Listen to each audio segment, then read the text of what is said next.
때는 장점들을 보게 될까요? 아니면 단점들을 보게 될까요? 영적으로 어두워지고 또 삶이 피로해지고 힘들어질수록 우리 안에 연약함을 주목하여 보게 될 것 같습니다.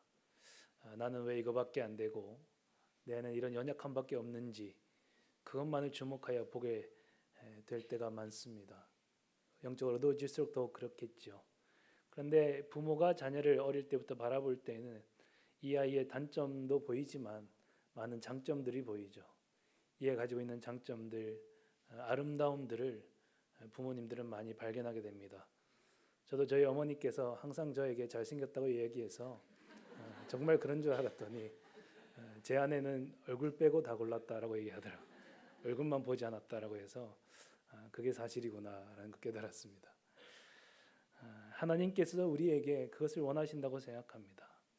우리 안에 많은 연약함이 있고 부족함이 있지만 얼마나 우리 안에 아름다움이 있는지를 하나님은 보기를 원하신다고 생각합니다. 지난번에 이어서 이번에 말씀도 이어서 다윗에 대한 말씀인데 같이 그 마음을 나누면서 다윗 안에 있었던 그 안에 무엇이 있는지 주님만 아신다는 말씀으로 나누었고요. 오늘은 주께서 나를 세우심은 이라는 제목을 가지고 계속해서 다윗의 삶을 주목하여 바라보면서 오늘 우리의 삶을 세우길 원하시는 또 우리의 삶을 통하여 역사를 원하시는 하나님을 만날 수 있기를 간절히 원합니다. 나눴던 것 같이 다윗은 아버지와 형제들에게 인정받지 못했던 아들이었던 것 같습니다. 사무엘은 하나님께 준엄한 명령을 받고 이새의 집을 방문했습니다.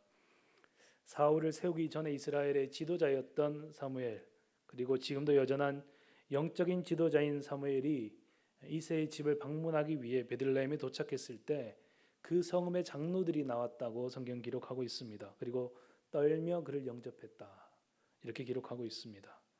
얼마나 사무엘이 그들에게 중요한 존재였는지를 보여주는 말씀입니다. 그런데 이새와 그의 아들들을 초청하라고 사무엘이 장로들이 있는 가운데 이야기했습니다. 그런데 이새가 그의 아들들을 데리고 사무엘이 제사를 원한다는 얘기를 듣고 아들들을 성결하게 하고 준비하여 나아가는데 한 명만 빼고 나아갔습니다. 바로 다윗이었습니다. 막내 아들 다윗은 그때에 양을 치고 있었다고 성경이 기록하고 있습니다. 얼마나 중요한 자리입니까? 한나라의 지도자였고 영적인 리더인 사무엘이 그 가족들을 초청했으니 얼마나 영광스러운 자리입니까? 그런데 그런 사무엘이 초청하는 그 자리에 이새는 막내 아들인 다윗을 부르지 않고 그로 하여금 양을 지키게 했습니다. 이새 아들 중 준수한 아들들이 있었습니다. 사무엘도 하나님의 말씀이 임하기 전에는 과연 7명의 아들 중에 기름 부음을 받을 자가 있다고 생각했습니다. 그러나 하나님의 관심은 여전히 양을 치고 있는 막내 아들 다윗에게 있었습니다. 2주 전에 그 안에 무엇이 있는지 주님만 아신다는 제목을 가지고 이 내용들을 사실은 다루었습니다. 다윗 안에 있었던 그리고 하나님이 그 안에 두셨던 하나님의 위대하심과 아름다움을 하나님은 주목하여 바라보고 계셨습니다. 언제나 성실하게 자신의 맡은 바 일에 충실하고 또 여호와를 경외하며 그의 힘을 의지하여 어떤 위협 가운데서도 양떼들을 지켰던 그리고 곰과 사자 앞에서도 두려워하지 않았던 그의 용맹함과 또한 하프를 연주하며 사울의 악령을 떨어뜨릴 만큼 하나님을 찬양할 수 있었던 내면의 아름다움이 있었던 다윗을 하나님은 지켜보고 계셨던 것입니다. 그 안에 있는 위대함과 아름다움을 하나님 보고 계셨고 그를 사울을 이어 이스라엘을 다스릴 왕으로 기름 부으려고 하셨습니다.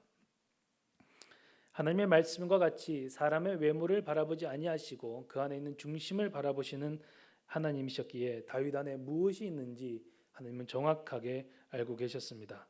그러나 다윗의 주위에 있는 사람들 그 누구도 그 안에 얼마나 아름다운 것이 있는지 위대한 것이 있는지를 발견하지 못했던 사실입니다.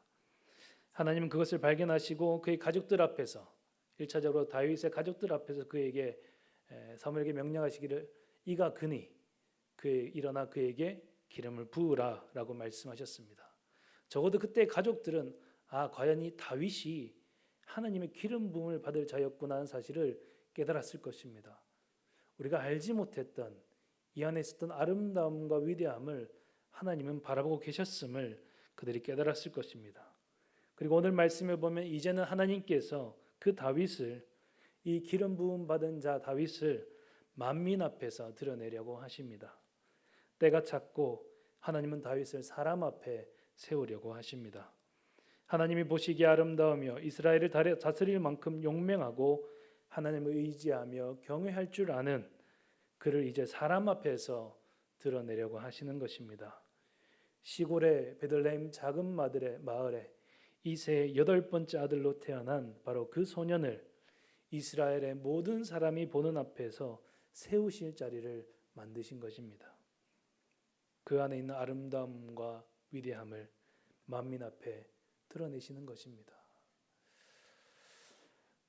때로 우리의 삶에 내 안에 있는 이 아름다움을 사람들은 알아주지 않는 것 같은 그때가 있을지 모릅니다.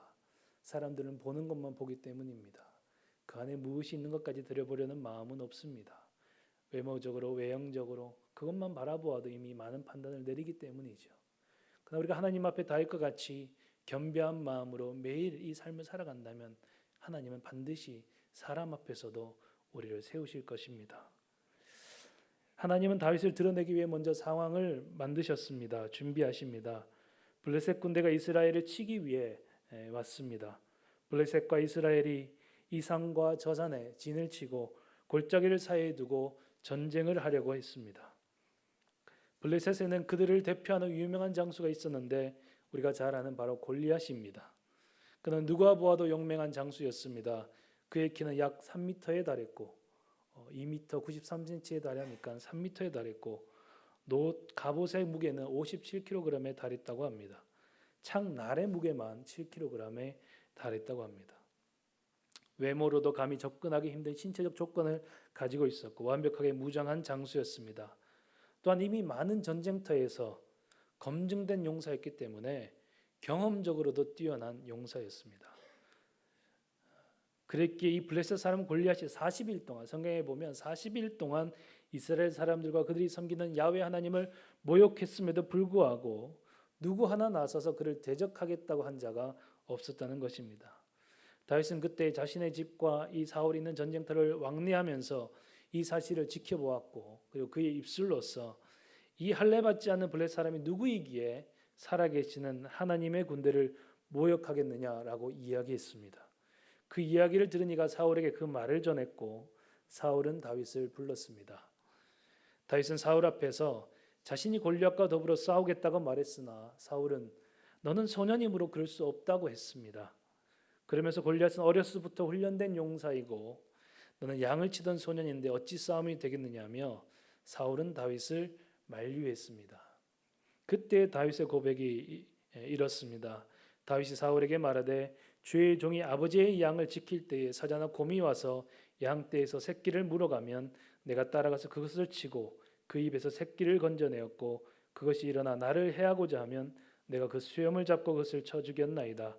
주의 종이 사자와 곰도 쳤은즉 살아계시는 하나님의 군대를 모욕한 이 할례받지 않는 블레셋 사람이리까 그가 그 짐승의 하나와 같이 되리이다. 다윗은 자신도 어린 시절부터 목자로서 훈련되어 왔음을 고백하고 있습니다. 지난번에 이야기한 것처럼 고대 근동의 목자가 되기 위해서는 20m 되는 거리에도 정확한 표적을 맞출 수 있을 만큼 물매 던지는 훈련을 했다고 합니다. 또 그의 고백처럼 양떼를 지키기 위해서는 곰이 물어가면 그것을 치고 그 입에서 새끼를 건져내고 사자가 물어가면 그 수염을 잡고 사자를 쳐서 죽였다고 그가 고백하고 있습니다. 하나님은 전혀 다른 환경과 상황 속에서 다윗을 훈련시켜 가고 계셨던 것입니다. 다만 하나님 외에 누구도 그가 훈련하고 있는 현장을 보지 못했기에 그 안에 어떤 용맹함과 전사의 기질이 있는지 몰랐던 것뿐입니다. 또한 다윗의 고백들 속에는 그가 그 모든 상황 속에서 어떻게 하나님을 의지했는가가 그 고백 속에 담겨져 있습니다. 다윗은 두려움과 어려운 상황 속에서 하나님을 의지하며 이겨내는 법을 배운 사람이었습니다. 다윗에게는 용사로서 재능이 있었지만 더 중요했던 것은 그가 그 모든 상황 속에서 홀로 이겨내려 하지 않고 하나님을 의지하고 하나님과 함께 그 상황을 해결하려 했다는 것이고 그 해결의 과정 속에 열매를 맺었다는 것이죠. 그게 반복되어질 수 있도록 그에게는 자신감이 생긴 것입니다. 하나님과 함께 내가 해결했던 그 문제들을 넘어서면 넘어설수록 하나님과 함께는 내가 무엇도 가능하다는 사실을 믿음으로써 경험으로써 훈련되어졌던 것입니다. 우리가 이야기한 것처럼 소년 다윗은 그저 소년이었던 것이 아니라 준비된 훈련된 용사였고 환경은 다르지만 또한 동시에 믿음으로도 훈련되어졌던 것입니다. 그래서 그의 마음이 바로 다음 구절에도 나타나 있는데 사무엘상 17장 37절에 보면 또 다윗이 이르되 여호와께서 나를 사자의 발톱과 곰의 발톱에서 건져내셨은즉 나를 이 블레셋 사람의 손에서도 건져내시리이다. 그가 단순히 훈련을 하고 준비해서 사자와 곰을 이겼다는 것 넘어서 그의 고백 가운데는 여호와께서 나를 사자의 발톱과 곰의 발톱에서 건져내셨다고 얘기하고 있는 거예요. 그리고 이 블레셋 사람의 손에서도 건져내시리라. 이 믿음이 그 안에 있었던 것입니다. 그의 하나님을 향한 믿음은 주어진 것이 아니라 훈련된 믿음이었습니다. 그는 하나님이 도우실 것에 대한 불확실한 믿음을 가지고 있지 않았습니다. 그는 많은 경험을 통해 하나님의 전능한 손길과 능력을 이미 확신하고 의지하고 있었습니다. 그랬기 때문에 그가 이 블레셋의 이 거대한 장수 앞에 용기 있게 나설 수 있었던 것입니다. 사울은 다른 대안이 없으므로 다윗을 전장으로 내보냅니다. 블레셋 장수는 완벽하게 무장을 하고 나오는데 다윗은 소년이어서 군복을 입고 칼을 차고 나가는 것이 매우 불편했습니다. 그래서 그는 군복도 입지 않고 손에 막대기와 물매를 넣을 주머니를 메고 매끄러운 돌 5개를 골라서 전장으로 나아갔습니다. 저 블레셋 장수는 완벽하게 무장하고 창을 차고 단창을 차고 나오고 있는데 오늘 다윗은 물매를 가지고 목자의 모습을 하고 나아가는 것입니다. 다윗이 왜 물매 5개를 골라서 전장으로 나아가냐에 대해서 여러 성서학자의 다른 의견이 있습니다. 어떤 사람은 다윗이 돌 5개 안에는 골리앗을 제압할 수 있을 것이라고 해서 한두 개 실패하더라도 5개 안에는 반드시 내가 잡을 수 있다. 아니면 여러 개를 숙련되어서 여러 개를 던질 수 있는 훈련이 되어져 있다고 이야기하는 사람도 있습니다. 또 다른 사람은 역대상과 또 사무엘상의 기록에 보면 골리앗뿐 아니라 블레셋은 골리앗 같은 장수가 5명이 나오는데 아마도 그 당시 전쟁에 이 5명의 장수가 있었고 골리앗의 동생 라미를 포함하여 기약하고 용맹한 장수 5을 모두 쓰러뜨리기 위해서 물매 5을 골랐다고 이야기하는 사람도 있습니다. 그럴 수도 있을 것 같습니다. 다윗과 그의 신하들은 결국 골리앗과 같은 블레셋 장수들을 모두 정복한 사실이 역대상 20장에 기록되어 있습니다. 어쨌든 다윗은 물맷돌 5개를 고르면서 골리앗을 이길 수 있다는 확신을 가지고 나아갔다는 것입니다. 그리고 다윗은 그 블레셋 사람에게 선포합니다. 45절에서 47절의 말씀, 오늘 본문의 말씀을 같이 함께 읽도록 하겠습니다. 함께 읽겠습니다. 다윗이 블레셋 사람에게 이르되 너는 칼과 창과 단창으로 내게 나아오거니와 나는 만군의 여호와의 이름 곧 내가 모욕하는 이스라엘 군대 하나님의 이름으로 내게 나아가노라. 오늘 여호와께서 너를 내 손에 넘기시리니 내가 너를 쳐서 내 목을 베고 블레셋 군대의 시체를 오늘 공중에 세와 땅의 들짐승에게 주어 온 땅으로 이스라엘의 하나님이 계신 줄 알게 하겠고 또 여호와의 구원하심이 칼과 창에 있지 아니함을 이 무리에게 알게 하리라. 전쟁은 여호와께 속한 것인즉 그가 너희를 우리 손에 넘기시리라. 아멘. 오늘 이 고백을 다윗이 선포하고 난 이후에 다윗이 던진 물매는 한번만에 정확하게 블레셋 그 골리앗 장수의 이마에 박히고 골리앗은 땅에 엎드러집니다. 우리는 이 장면을 바라보면서 다윗이 던진 물맷돌에 하나님의 전능하신 손에 함께하여 골리앗을 넘어뜨렸다고 이야기합니다. 맞는 이야기입니다. 하지만 다윗이 훈련되어지지 않았더라면 사실상 있을 수 없었던 일이기도 합니다. 다윗이 목동으로서의 고백과 같이 하나님을 의지하고 훈련되었던 다윗이었기 때문에 이것이 가능했던 것입니다. 영국의 설교가인 롭 휘테커는 하나님께서 이 소년 다윗의 이야기 속에서 다음과 같은 3가지 제안을 주고 청중들에게 질문했습니다. 소년 다윗이 이렇게 왕으로 세워지는 장면 속에서 첫 번째로 소년 다윗 안에 왕의 자질과 능력을 드러내신 것인지, 이미 다윗 안에 있던 왕의 자질과 능력을 드러내신 것이라고 생각하는지, 아니면 두 번째로 왕의 자질을 소년 다윗 안에 불어넣으신 것인지, 기름 부으신 것인지, 아니면 세 번째로 소년 다윗을 왕으로서 하나님은 훈련시키신 것인지, 이 세 개의 제안 중에 무엇을 답이라 생각하는지 물었습니다. 어떻게 생각하십니까? 이미 다윗 안에 있었던 왕의 자질이 드러난 것입니까? 아니면 하나님께서 왕의 자질을 그 안에 불어넣으신 것입니까? 아니면 그에게 왕의 자질을 가지도록 훈련시켜 오신 것입니까? 3번이 들렸고요. 각양 다른 답을 하시는 것 같습니다. 제가 생각할 때 또한 그 로피테카가 얘기했을 때 이 세 가지 제안 모두가 답이라고 이야기했습니다. 하나님이 이미 그의 안에, 그 다윗의 DNA 안에 이미 이 왕의 자질과 능력을 심어 놓으셨고, 또한 사무엘을 통하여 그에게 기름 부으셨고, 그리고 그 왕의 자질을 훈련시켜 오신 것입니다. 이미 우리 안에 있는 아름다움과 위대하심을 우리 DNA에서 하나님께서 심어 놓으셨고, 내가 하나님 나라의 사역자가 될 것인데 그것에 필요한 자질과 능력을 이미 하나님이 우리 안에 두셨다는 것입니다. 내가 서야 할 자리, 내가 섬겨야 할 사명의 자리에 필요한 자질을 이미 우리 안에 두셨고, 또한 그 위에 하나님께서 기름 부으셨고, 그리고 그것을 훈련시키신다는 것이죠. 물론 이 다윗이 왕이 되기까지의 훈련은 거의 죽음 직전에 이르기까지 아주 혹독한 훈련이었긴 합니다. 우리를 정금으로 다뤄가시는 하나님의 훈련은 쉬운 훈련이라고 말할 수는 없습니다. 그러나 하나님께서는 이미 우리 안에 있는 그것들을 정금같이 다듬으셔서 그의 나라를 위하여, 그의 영광을 위하여 사용해 가신다는 것입니다. 사랑하는 성도 여러분, 우리 안에는 이미 하나님의 위대하심과 아름다우심이 존재하고 있습니다. 우리는 이것을 믿음으로 고백해야 합니다. 하나님이 얼마나 우리를 사랑스럽게 바라보시는지, 그리고 하나님이 얼마나 우리를 기대하시는지 우리는 그것을 확신해야 합니다. 우리는 자꾸 영적으로 어두워질수록 우리 스스로를 내 안에 무슨 선한 것이 있어, 우리를 자꾸 비관적으로 생각하게 될 수가 있습니다. 그러나 하나님께서는 우리를 바라보실 때 얼마나 아름다운 눈으로 우리를 바라보시겠습니까? 그것이 이미 성경에 무수하게 기록되어져 있습니다. 비록 우리 안에 많은 연약함이 있음에도 불구하고 하나님 우리 안에 그의 위대하심과 아름다움을 두셔서 그의 나라를 위해 내가 해야 될 그 사역을 충분히 감당하도록 허락해 주셨습니다. 우리는 먼저 그것을 확신하고 믿음으로 고백해야 합니다.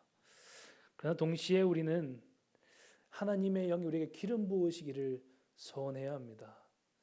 성령이 우리에게 임재하셔야 우리 안에 있는 아름다움을 진실로 바라볼 수가 있습니다. 또한 성령이 우리에게 임재하셔야 다른 이들 속에 얼마나 아름다운 것들이 있는지를 보게 됩니다. 그전에는 보지 못했던 아름다움과 하나님의 위대하심을 바라보게 되는 것이죠. 모든 자연과 사람들 속에 두신 하나님의 아름다움을 발견할 수 있는 것은 바로 성령께서 우리 안에 눈을 열어주실 때 비로소 볼 수 있는 것입니다. 다윗 안에는 이미 목자로서 그가 양떼를 치는 그 목동을 치는 생활 속에서도 이미 그 안에 아름다움이 있었지만 하나님은 사무엘을 통하여 이가 그니 일어나 그에게 기름을 부어라 그랬더니 하나님의 영이 그에게 충만하였다라고 성경은 기록하고 있습니다. 우리는 하나님의 성령의 기름 부으심을 사모해야 합니다. 하나님께서 성령으로 내게 기름 부으셔서 내게 맡기신 그 하나님 나라의 삶을 감당할 수 있도록 우리는 기도하며 우리의 삶을 준비해야 합니다. 그리고 그 사명을 감당하기까지는 아주 혹독한 훈련을 통해서라도 우리가 다듬어지고 성숙해지기를 우리는 기대해야 합니다. 다윗은 왕으로 기름을 부어 받았지만 그토록 고통스럽게 삶을 살아갈 줄 생각하지는 못했을지 모릅니다. 사울에게 또 수많은 적대자들에게 그토록 그가 혹독한 훈련을 받을 것이라 생각했다면 아마도 내가 그 길을 가리라고 확신 있게 말하지 못했을지도 모릅니다. 그러나 하나님은 그를 훈련시키셨습니다. 오늘 다윗이 만민 앞에 세워짐은 하나님이 이미 그 안에 두셨던 그리고 하나님을 통해 기름 부음 받았던 그리고 이제껏 훈련되어진 왕의 자질과 능력을 드러내는 자리였습니다. 그리고 주께서 오늘 그를 세우심은 그를 통해 하나님 나라의 정체성을 이스라엘 속에서 회복하시려는 하나님의 뜻이 있었습니다. 그에게 이미 주셨던 그리고 기름 부어졌던 그리고 훈련시키셨던 그리고 앞으로 훈련시키실 모든 것들은 하나님 나라를 위한 것이었습니다. 하나님이 우리 안에 우리 DNA 안에 하나님 나라를 위한 소명과 삶을 감당하도록 두신 그 아름다움과 위대하심을 발견하시길 원하고 또한 그 위에 성령께서 기름 부으시기를 날마다 간구하길 원합니다. 또 하나님께서 그 일을 위해서 우리를 훈련시키실 때 하나님 내가 여기 있사오니 나를 다듬어 주시고 나를 빚어 주셔서 하나님 나를 위해 부족함이 없도록 나를 이끌어 주옵소서라고 기도할 때 그 과정을 통하여 때가 되면 하나님이 우리를 반드시 세우실 것입니다. 우리 같이 한번 고백하고 하나님께서 나를 반드시 세우실 것입니다. 우리가 그 믿음을 가지고 나갈 수 있기를 원합니다. 우리 안에 선함이 없다고 생각할 때 하나님은 우리 안에 두신 선하심과 아름다움을 보게 하시고 우리를 치유하고 회복하십니다. 그리고 성령으로 기름 부어 하나님 나라의 사역을 감당하도록 하십니다. 하나님 의지하는 법을 배우게 하시고 믿음으로 따르는 삶을 가르치십니다. 그리고 이미 우리 안에 두신 하나님의 위대하심과 아름다움을 훈련하셔서 하나님 나라를 위한 용사로서 부족함이 없도록 하십니다. 그리고 하나님의 때에 하나님의 방법대로 다윗을 세우심과 같이 우리를 세우셔서 그분의 살아계심과 그분의 전능하심과 우리를 향하신 그 인자하심을 모든 사람에게 알게 하십니다. 이것이 우리의 삶이었고 또 걸어갈 삶이길 간절히 바라고 기도합니다. 함께 기도하겠습니다. 살아계신 아버지